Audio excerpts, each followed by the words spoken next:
Hi guys, welcome back to our channel. So ayun na nga guys, medyo na busy si Ninong for the past couple of days. May mga inasikaso tayong mga bagay.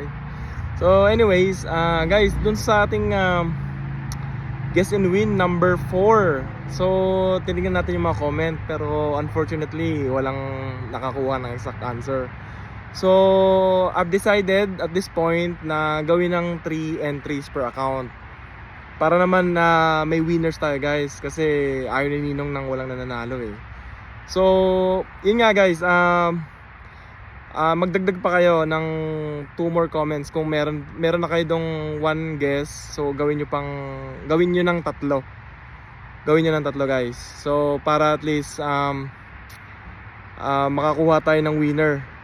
Kasi naka-ready na, naka-line up na yung number 5 guess and win natin eh. So hindi ko lang ma-post kasi gawa nang wala pang winner sa number 4.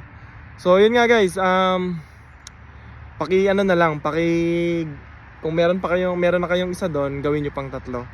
So yun lang guys, stay tuned lang sa ating part 2 kasi magpapamanihan tayo ngayon. So good luck.